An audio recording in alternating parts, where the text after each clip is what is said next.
नंदिनी, जगन, अरे कितना शोर मचा रहे हो भाई, चलो अंदर, पूजा का समय हो रहा है।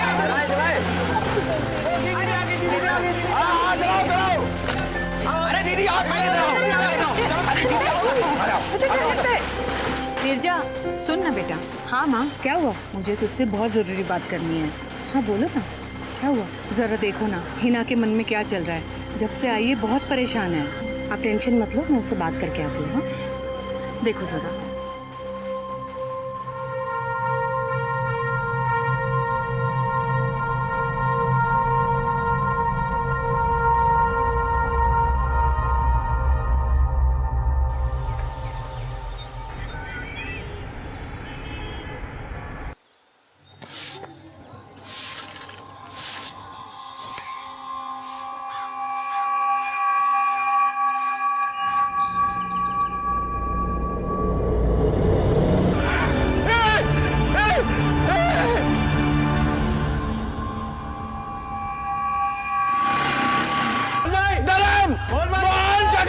अरे देखो रूपाली नीचे गिर गई है।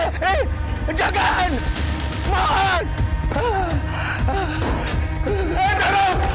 जगन मोहन दरवाजा खोलो, दरवाजा खोलो। अरे सुनो। Hello police station. जी कहिए। वसंत कुंज में सिंह निवासी एक लड़की को किसी ने खिड़की से नीचे फेंक दिया है।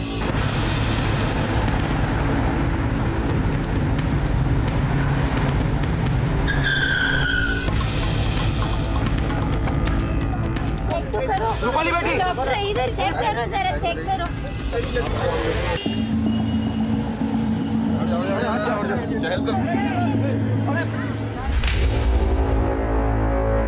किसका घर है ये? ये मेरे चचेरे भाई धर्म सिंह का घर है और ये उनकी बेटी रूपाली थी। घर वाले कहाँ हैं? पता नहीं साहब, मैं कब से चिल्ला रहा हूँ, दरवाजा पीट रहा हूँ, कोई सुन नहीं रहा। कोई सुन नहीं रहा है? कौन कौन है घर में? भरा पूरा परिवार है, बेटे बेटियां बहुए बच्चे सब है। लास्ट टाइम कब देखा था आपने? कल रात को देखा था। कोई है क्या? दरवाजा खोलो प्लीज।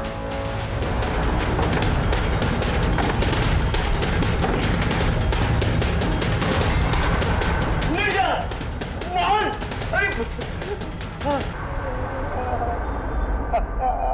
किसी को नहीं छोड़ा।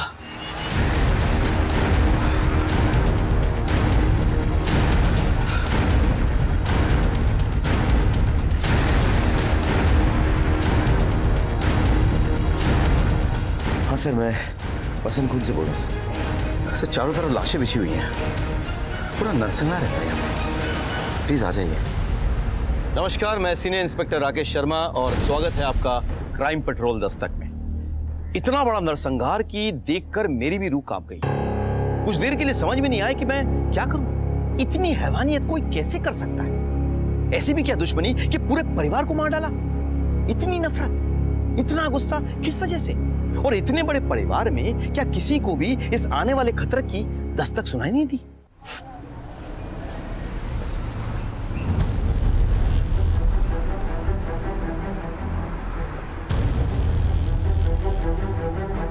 सर बोलो।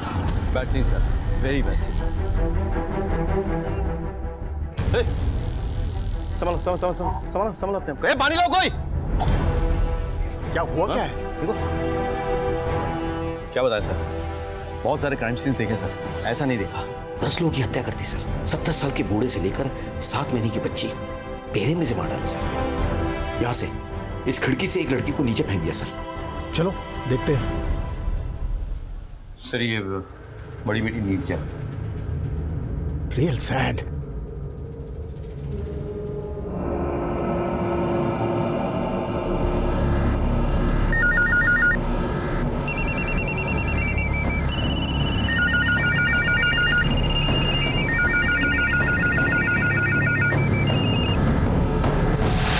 दरवाजे का लॉक नहीं टूटा है, इसका मतलब मर्डर के पास या तो घर की चाबी थी या वो घर वालों को अच्छी तरह से पहचानता था, इसलिए उन्होंने इसके लिए दरवाजा खोला। या क्वाइट पॉसिबल। एक काम करो, इन बॉडीज का पंचनामा करवाने के बाद उन्हें पोस्टमार्टम के लिए भेज दो। जी सर। और पूरे घर को सील कर दो। Okay sir.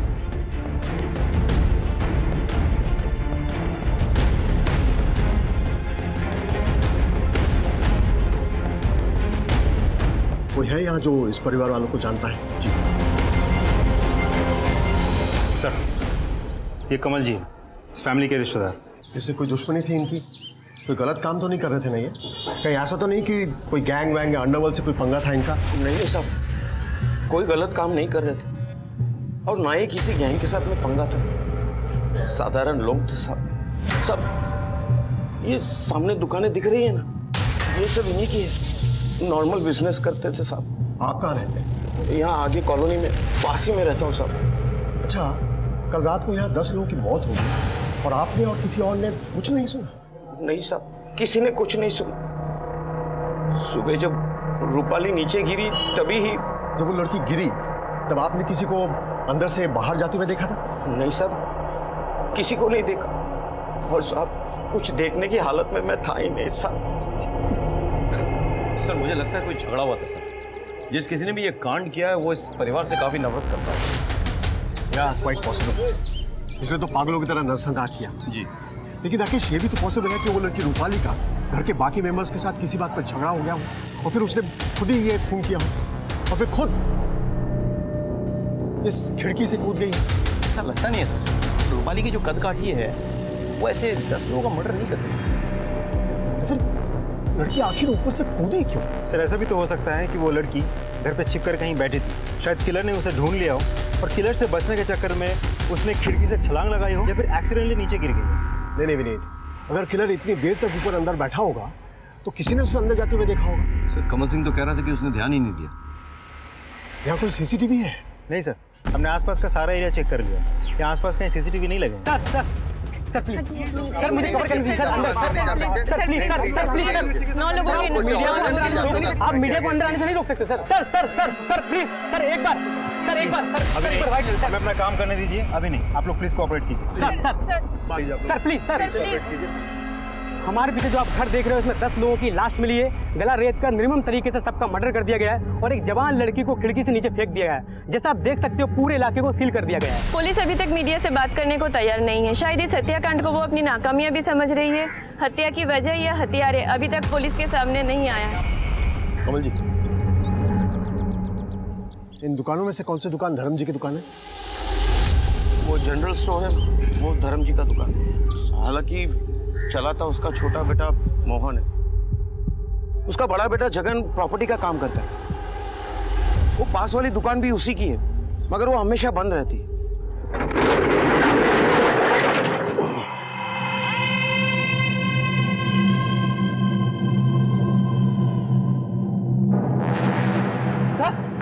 क्या हो गया? ताऊजी क्या हो गया? ताऊजी पुलिस को है, ये बताओ ना ताऊजी। चंदू कौन हो तुम? साहब ये चंदू है। धर्म के यहाँ काम करता है और साथ में घर में भी काम करता है। हमारे गांव का ही है। कुछ साल पहले धर्म ही इसे गांव से लेके आया था। तुम रात को कहाँ थे? अब हम तो यही थे, हम दुकान में ही सोते हैं। ताऊजी हुआ क्या है बताओ ना। बताएंगे पुलिस स्टेशन में बताएंगे। Rakesh, this case is very sensitive. मुझे पल पल की खबर चाहिए। Okay, keep updating me please. सबको मार दिया, लेकिन हम लोगों ने क्या बिगाड़ा था किसी का? चंदू पानी पी।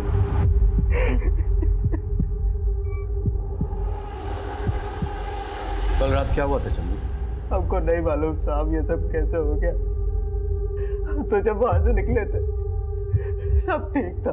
देखो चंदू, ठीक से बताओ, तुम आखिरी आदमी थे जिन्होंने सबको जिंदा देखा था। बताओ क्या हुआ था? धनतेरस की पूजा थी घर में, सब लोग बहुत खुश थे।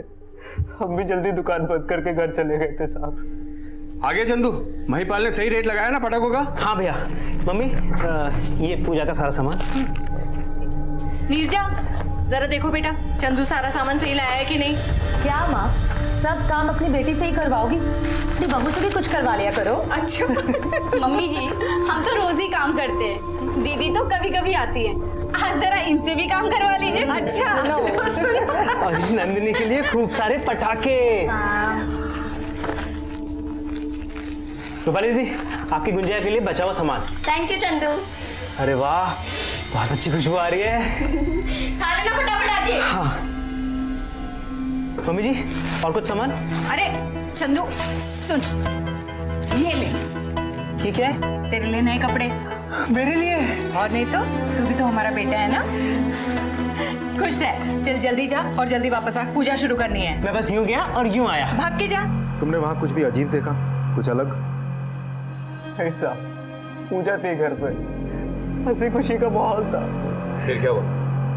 उसके बाद हम कपड़े बदलकर दुकान से वापस घर चले गए थे साहब। जबान संभाल के बात कर। हाँ तो तेरा पैसा उधार लिया तूने, एहसान नहीं किया कोई मुझ पर, पूरा ब्याज ले रहा है मुझसे। देख तेरा पैसा लेके परिवार के साथ भाग नहीं जाऊंगा मैं। क्या भैया, आप किससे उधार लिया आपने? कुछ नहीं, ऐसे धंधे के लिए बस।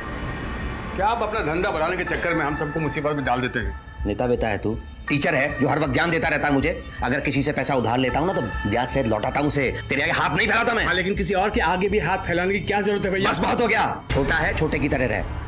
जा अपना काम कर, बड़ा ज्ञान देना है। क्या कर रहे हैं आप लोग? अब तुम शुरू मत हो जाना। कम से कम त्योहार के दिन तो मत लड़िए। आइए चलिए पूजा करते हैं। ए चंदू, इधर इधर इधर।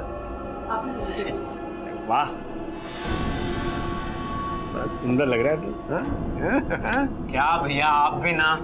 लक्ष्मी नारायण भगवान की जय।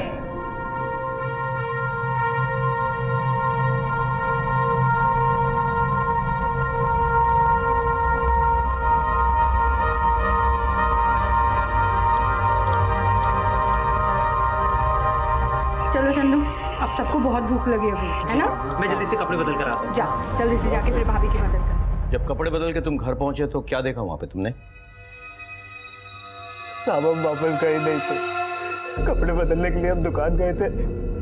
सब वही हमारी आंख लग गई। सब हम जब सुबह उठे तो आप हमारे सामने थे। ऐसे भी कौन सी कुंभकर्ण के नींद सो रहे थे तुम चंदू, कि तुम्हें कुछ होश ही नहीं था? को नहीं पता साहब। विनीत, एक बात तो स्ट्रेंज है, जब हमने घर का मुआयने किया था तब खाना वैसा का वैसा पड़ा हुआ था, यानी कि पूजा के बाद किसी ने खाना टच भी नहीं किया था। ऐसा क्यों है चंदू? हमको नहीं पता साहब। ये जगन फोन पे किससे बात कर रहा था चंदू? देख तेरा पैसा लेके परिवार के साथ भाग नहीं जाऊंगा मैं। मालूम नहीं साहब, वैसे भी जगन भैया ने जब से नया प्रॉपर्टी का काम शुरू किया था उन्होंने बहुत लोगों से उधार ले रखा था और उनको आए दिन कोई ना कोई धमकाता रहता था। कितनों के पैसे तो मोहन भैया ने चुकता किए थे।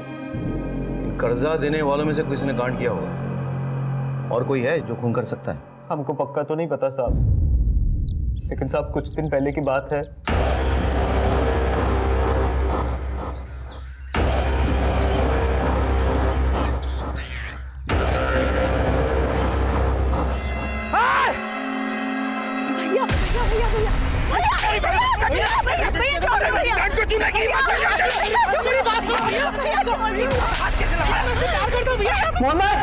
मोहन भाई, चंदू, मोहन भाई, वो जगन भाई रूपाली दीदी के तो उसको बहुत ज्यादा मार रहे हैं। हाँ, बाहर कहीं जल्दी चलिए, कहीं आइए, जल्दी आइए। जगन भाई, जगन में क्या कर रहे हैं? इसने 20 सड़क पे मेरी बहन को छुआ है। जाइए, रुक जाइए। भैया ऐसा कुछ भी नहीं है, मयूर मुझे सिर्फ छोड़ने आया था। कौन है ये? हाँ, मैं और मयूर एक दूसरे से प्यार करते हैं और शादी करना चाहते हैं। भैया आप लोग बड़े हैं, इसका मतलब ये नहीं कि आप कुछ भी बोलेंगे। हम लोग बालिग हैं, हम लोगों को आप शादी करने से नहीं रोक सकते। आप तुम जा सकते हो, जरूरत पड़े तो फिर बुलाएंगे तुम्हें।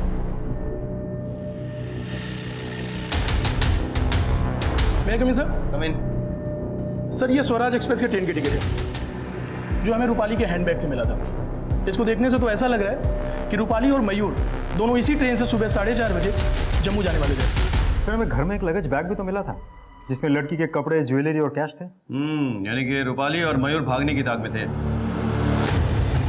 हो सकता है कि रूपाली के घर वालों को इस बात का पता चल गया हो, उन्होंने रूपाली को रोकने की कोशिश की हो, फिर मयूर और रूपाली ने मिलकर सबको मार डाला। लेकिन रूपाली नीचे कैसे गिरी थी? इस सवाल का जवाब या तो रूपाली दे सकती है या फिर मयूर। देखो कहाँ है वो, यही पता करो किसी ने रूपाली के घर के आसपास मयूर को देखा था क्या? मयूर के कॉल रिकॉर्ड्स निकालो और बाकी के फैमिली के भी। सब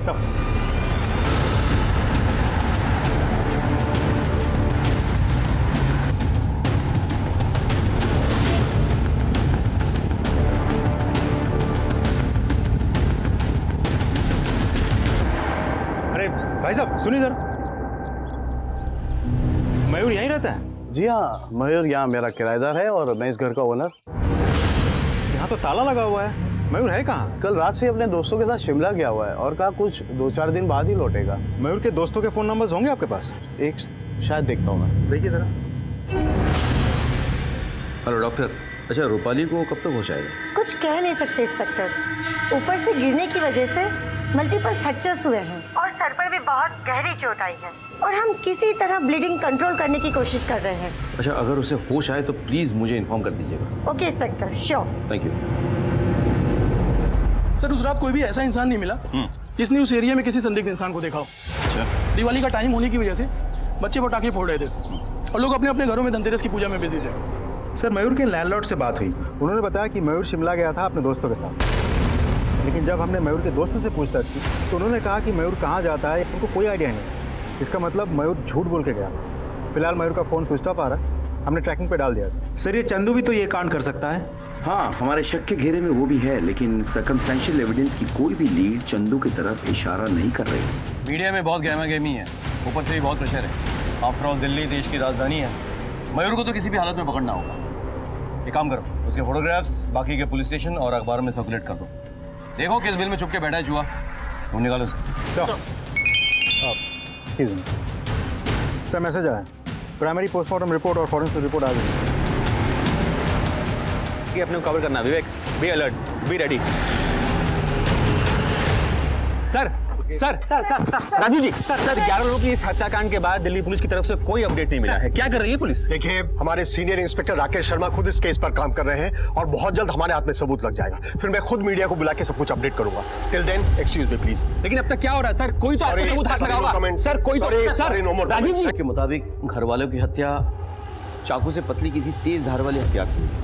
सर एक और बात सर, घर के 9 लोगों की मौत रात के 12 से 1 बजे के बीच हुई है, जबकि मोहन की मौत सवेरे 5 से 6 के बीच हुई है।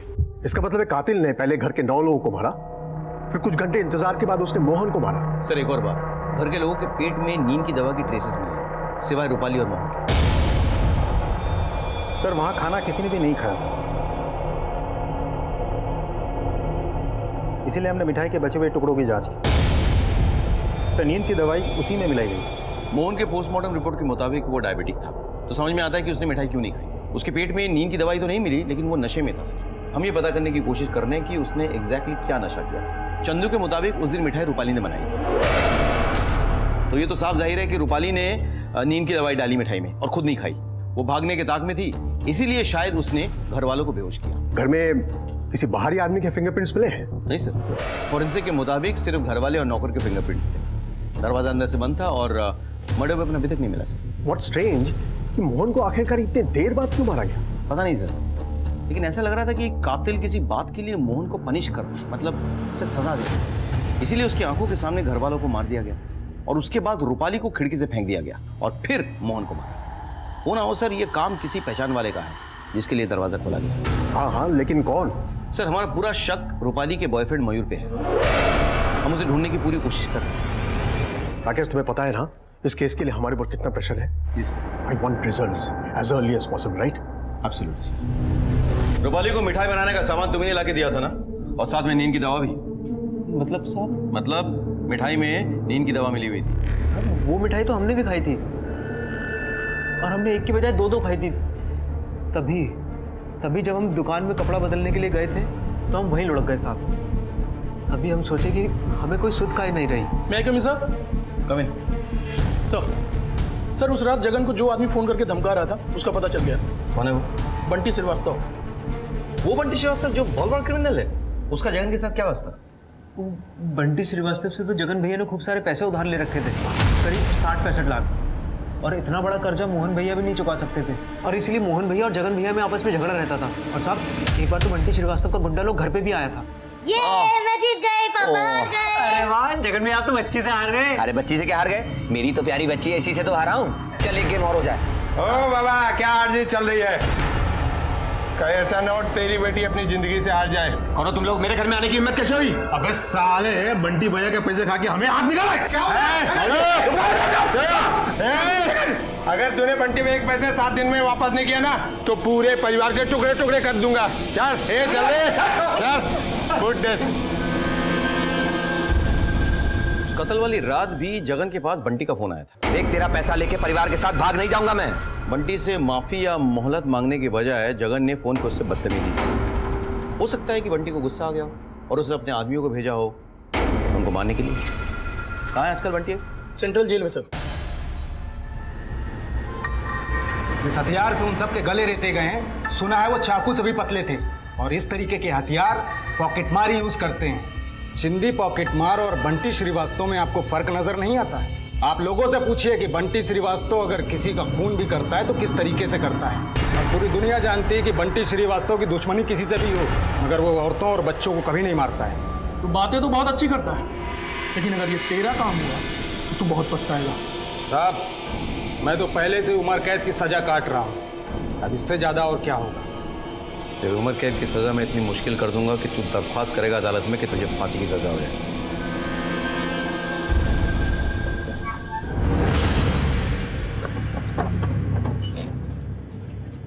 मुझे पता था बंटी श्रीवास्तव से ऐसी जवाब मिलेगा।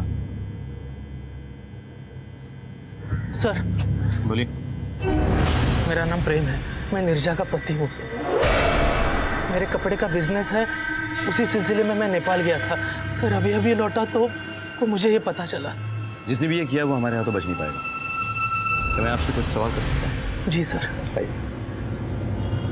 आपका परिवार में किसी के साथ कभी कोई पंगा हुआ था? नहीं सर, कभी कोई पंगा नहीं हुआ था, लेकिन 1 साल पहले जगन भाई ने मुझसे 3 लाख रुपए उधार लिए थे जो वो वापस नहीं कर रहे थे। फिर मैंने यही चीज़ अपने ससुर जी को बताई, इसी के कारण घर में थोड़े तमाशे भी हुए। फिर मोहन भाई ने मुझे कहा कि वो मुझे पैसे 6 महीने में लौटा देंगे और फिर उन्होंने लौटा भी दिए। मुझे लगता है जिस किसी ने भी सबको मारा है, आपकी पत्नी का परिवार उसे अच्छी तरह से जानता था और अपनी मर्जी से अंदर आने दिया। ऐसा कोई है जो आपकी पत्नी के परिवार का सगा भी था और उनसे इतनी नफरत भी करता था? सर मुझे पक्का तो नहीं पता, लेकिन 7 दिन पहले मैं अपने ससुराल गया था मेरी सासू माँ को पूजा का प्रसाद देने के लिए। बहुत अच्छा लगा दामाद जी, आज आप इतने दिनों के बाद आए। प्रेम जी, हम लोग एक शहर में रहते हैं, फिर भी एक दूसरे को नहीं देख पाते। आते रहा करो, मुझे चाय मिल जाती है इस बार। हिना? हिना? क्या हुआ बेटा? हाँ? अरे हिना? हिना? क्या बात है बेटा, रो क्यों रही है? सब कुछ ठीक है ना? कुछ ठीक नहीं है माँ। क्या ठीक नहीं है ना? भैया, हर्षद ने मुझे घर से निकाल दिया, वो मुझे तलाक देना चाहता। क्या कह रही है ना? ऐसे कैसे देना चाहता था? हाँ? शादी को 6 महीने नहीं हुए उसने तुम्हें घर से बाहर निकाल दिया। अब तू देख, छोड़ूंगा नहीं। मेरी बहन की बेइज्जती की है उसने। अरे जगन रुक जा बेटा। दामाद जी आप उसे रोकिए प्लीज, बहुत गुस्से वाला है, कुछ गलत ना कर बेटा। मोहन भी घर पे नहीं है, चलो रोकिए उसे। जी, जी। अर्षद! अर्षद!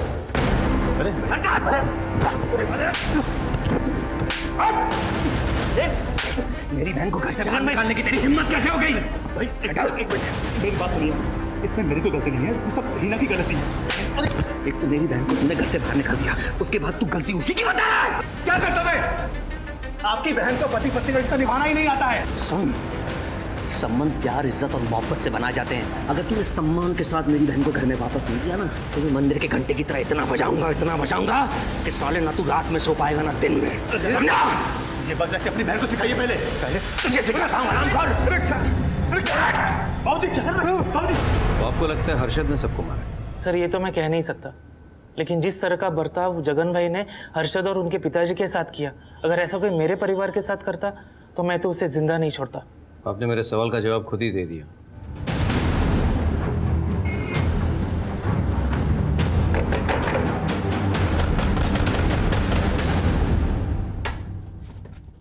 जी, हर्षद घर पे हैं? जगन ने तुम्हारे पिताजी पे हाथ उठाया था, लेकिन उसके परिवार की हत्या से हमारा कोई लेना देना नहीं है सर। हिना के साथ तो है ना? हिना को घर से क्यों निकाल दिया था? सर वो मैं बहुत अजीब सिचुएशन में फंस गया था, पता नहीं कौन से ट्रॉमा में थी। जब मैं जाता उसके पास तो वो डरकर भाग जाया करती थी। सर हमारे बीच में कभी भी पति पत्नी का संबंध रहा ही नहीं। सर मैंने उसे कितनी बार कहा कि किसी साइकेट्रिस्ट के पास चलते हैं, लेकिन नहीं। एक बात बताओ, कत्ल की रात तुम कहाँ थे? मैं अपने घर पे ही था सर।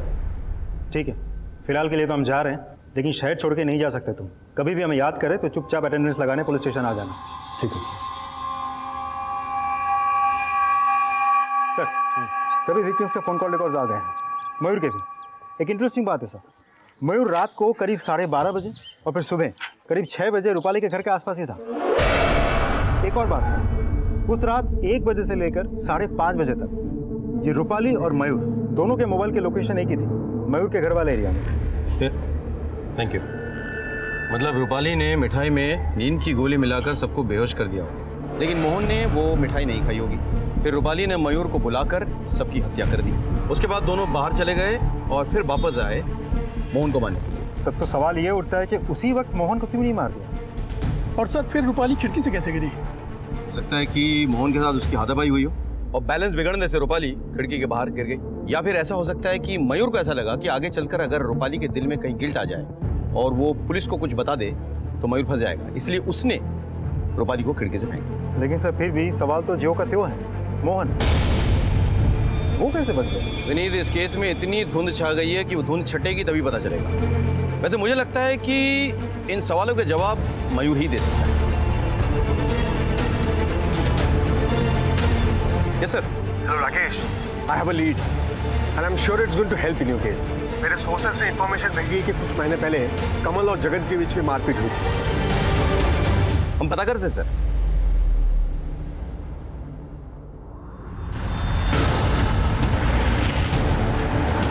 कमल और जगन के बीच झगड़ा हुआ था क्या? हाँ, कुछ दिन पहले उनमें झगड़ा हुआ था। प्रियंका, तुमने नंदिनी को देखा क्या? सुमन, तुमने नंदिनी को देखा क्या? कमल जी के हैं। कमल जी के हैं? हाँ। नंदिनी, हद होती है बेशर्मी की। छोटी बच्ची है ये, तुम्हें शर्म नहीं आई? तुम्हें और कोई नहीं मिला? मेरी मासूम बच्ची मिली तुम्हें ऐसी हरकत करने के लिए? नहीं, तुम्हें कोई गलतफहमी हो रही है। फिर क्या हुआ? फिर भाभी ने जगन जी को बुलाया और दोनों में हाथापाई हुई। ये मेरी भी बच्ची है। बच्ची? जगन, ये आवाज साले, आज के बाद मेरी बेटी तो क्या मेरे घर के आसपास भी दिखाई दिया तो जिंदा काट दूंगा बुड्ढे। मैंने ऐसा कुछ नहीं किया जगन।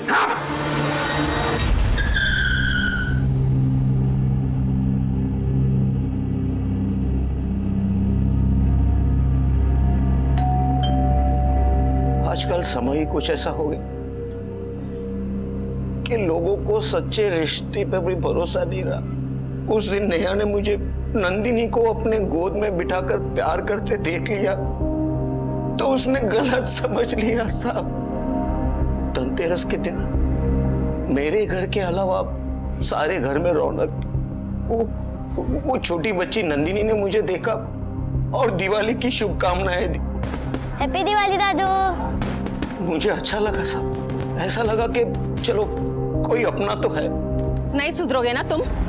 मैंने आपको सब कुछ सच सच बता दिया, लेकिन आपको फिर भी ऐसा लगता है कि ये मैंने किया है तो आप मुझे जेल में डाल दीजिए। लेकिन साहब, आपसे हाथ जोड़कर विनती है,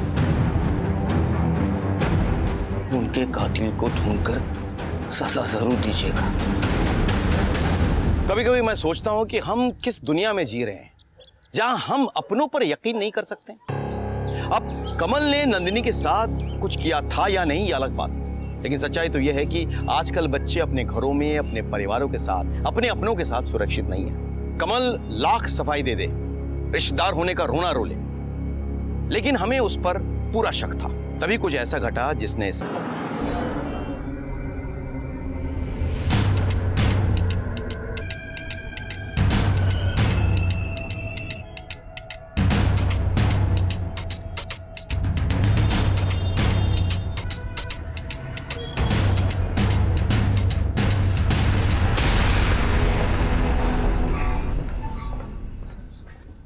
प्यार से बोलेगा या मार खाने के बाद सच बोलेगा? क्यों मारा सबको? सर मैंने किसी को नहीं मारा सर। सर सर मेरी बात सुनिए, सर मेरी बात सुनिए, सर मेरी बात सुनिए, सर मेरी बात सर हमारा प्लान सिंपल था सर। रूपाली मिठाई में नींद की दवाई मिलाएगी और सबके सोने के बाद चुपचाप रूपाली बाहर आ जाएगी और मैं उसे पिक कर लूँगा। सर हमारा प्लान भी पूरा हो गया था सर।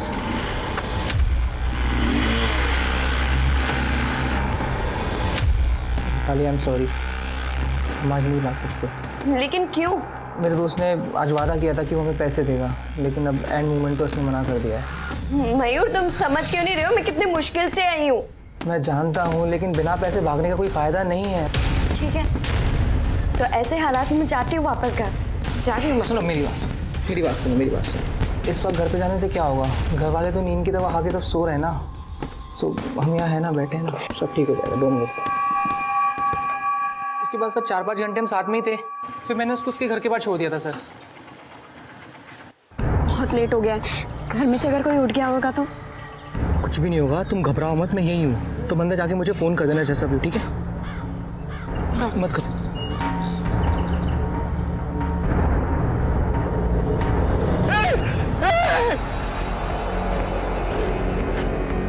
तेरी गर्लफ्रेंड अपनी घर की खिड़की से नीचे गिर जाती है तो भाग जाता है वहाँ से। सर मुझे लगा जगन भाई जाग गए हैं और उन्होंने गुस्से में आकर रूपाली को खिड़की से नीचे फेंक दिया है। सर मैं डर गया था सर, मुझे लगा वो मुझे मार डालेंगे सर, इसलिए मैं वहाँ से भाग गया। लेकिन सर मैंने ही बाहर जाकर पुलिस को पीसीओ से फ़ोन किया था सर। Hello police station. सच बोलने को कहा था, कहानी सुनाने को नहीं। अरे सर मैं सच बोलूं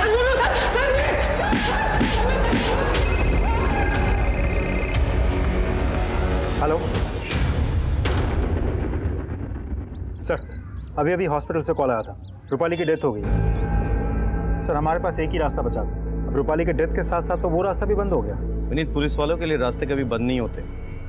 कातिल को तो हम ढूंढ निकालेंगे, तो जो कोई भी है हमारी आंखों के सामने है, बस पर्दे के पीछे छिपा हुआ है। एक काम करते हैं, फिर से सारी पर्दे हटाते हैं, कुछ ना कुछ जरूर हाथ लगेगा। तुम एक काम करो, इस केस से जुड़े हुए तमाम एविडेंसेस और स्टेटमेंट्स लेके आओ। सर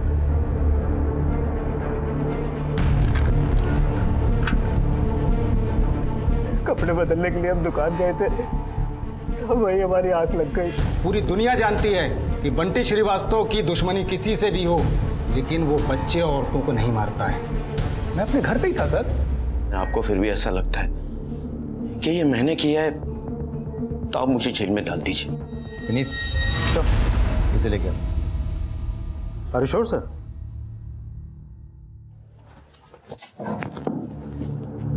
हाँ भाई, उस दिन रात को तूने 2 मिठाइयाँ खाए थे ना, इसमें नींद की गोली मिली हुई थी। हाँ साहब, मैं तो जाते ही लुढ़क गया था और नए कपड़े बदलने का टाइम नहीं मिला था तुझे। हाँ साहब। तो फिर जब सुबह शटर खुला तो तू अपने पुराने कपड़ों में कैसे आ गया?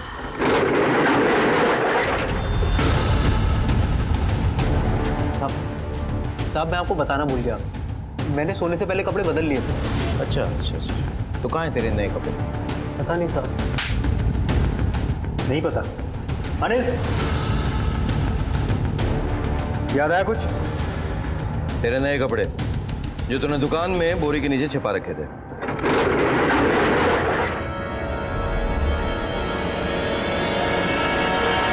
चल शुरू हो जा, शुरू से शुरू हो जा, चल। बोले गए साहब मैं दुकान में कपड़े बदलने के लिए जा रहा था, तब माँ तुमसे तो गले नहीं लग पाए माँ। माँ खबरदार, जो मुझे अपनी गंदी जबान से माँ कहा है तो तेरे जैसे घटिया इंसान को रिश्तों का मान रखना आता भी है? माँ ऐसा क्यों बोल रही है? क्या हुआ है? शर्म नहीं आई तुझे अपनी ही बहन की इज्जत पर हाथ डालते हुए? क्या बकवास कर रही है आप? अच्छा बकवास कर रही हूँ मैं? हाँ, हिना ने हमें सब कुछ बता दिया है। बचपन से ही तू इसकी इज्जत पर हाथ डालते आया है, अपनी ही बहन की इज्जत लूटता रहा तू। तेरी वजह से आज इसकी गृहस्थी बर्बाद हो रही है। अरे ये तो अपने पति के पास भी जाने से डरती है। राक्षस है तू, बिल्कुल राक्षस। हिना, माँ जो कह रही है क्या वो सही है? मोहन, तुझे नहीं छोड़ूंगा साले। आज इनके साथ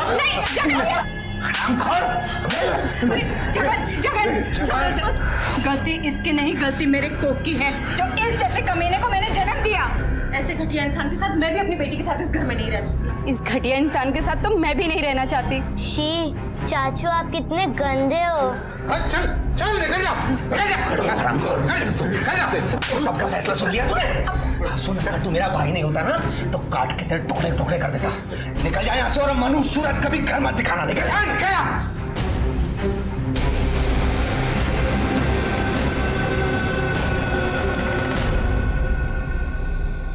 लो पी लो, दर्द कम हो जाएगा।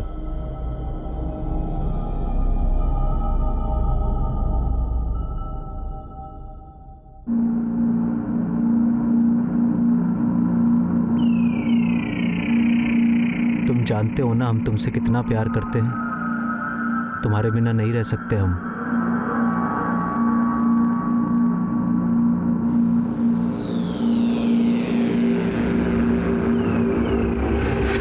मैं घर छोड़ के चला जाऊंगा, नहीं रहूंगा यहाँ पर मैं।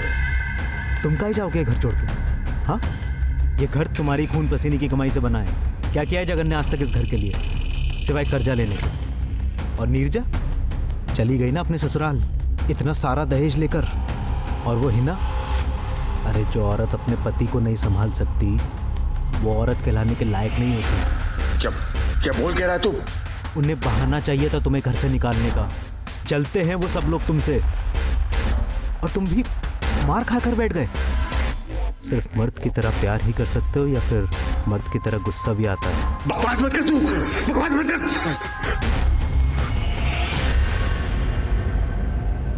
इतने सारे लोग हैं, मैं अकेला उन सब पर कैसे? कुछ नहीं होगा, सब नींद की दवाई खाकर सो रहे हैं। तुझे कैसे पता? रूपाली ने गुंजिया में नींद की दवाई मिलाई थी, हम ही ला कर दिए थे। बताया था उसने कि वो अपने आशिक के साथ भागने वाली है। रूपाली भागने वाली है और तूने मुझे बताया नहीं? ओफो, इस वक्त ये सब मत सोचो, ये सोचो कि यही अच्छा मौका है। अब मारोगे तुम और इल्जाम जाएगा रूपाली के माथे। मेरी बात मानो मोहन, यही मौका है। बदला ले लो अपनी बेइज्जती का, खत्म कर दो सबको, और फिर सब तुम्हारा। इंसान नहीं देखा, बचपन से तू जिस परिवार का हिस्सा था उस पूरे परिवार को काट डाला तूने। तुझे जितनी सजा मिले वो कम है। मैं कोशिश करूंगा कि तुझे कम से कम फांसी की सजा मिले। बुरे काम का नतीजा हमेशा बुरा ही होता है। फिर मोहन ने जो हिना के साथ किया था वो सिर्फ बुरा नहीं बल्कि एक पाप था। किसी भी लड़की के साथ जबरदस्ती करना अपराध है। फिर हिना तो मोहन की सगी बहन थी। हिना के साथ इतना कुछ होता रहा लेकिन वो चुप रही। लेकिन क्या घर वालों को इस बात की कोई दस्तक नहीं मिली? किसी को कुछ भी एहसास नहीं हुआ? और क्या हिना परिवार में किसी पर कोई विश्वास नहीं रखती थी कि वो अपनी सच्चाई किसी को बयान कर सके? हर रिश्ते की एक मर्यादा होती है और जब कभी इंसान उस रिश्ते को तोड़ता है तो वो किसी ना किसी अपराध को निमंत्रण देता है। सर जी, बसंत कुंज एरिया के पीछे वाले बस्ती में एक रेप हुआ, हमें तुरंत निकलना होगा। चलो सर। मैं सीनियर इंस्पेक्टर राकेश शर्मा आपसे विदा लेता हूं। फिर मिलूंगा किसी नए केस के सिलसिले में। तब तक सतर्क रहिए और देखते रहिए क्राइम पेट्रोल दस्तक। मकसद बताना नहीं, बचाना है। जय हिंद।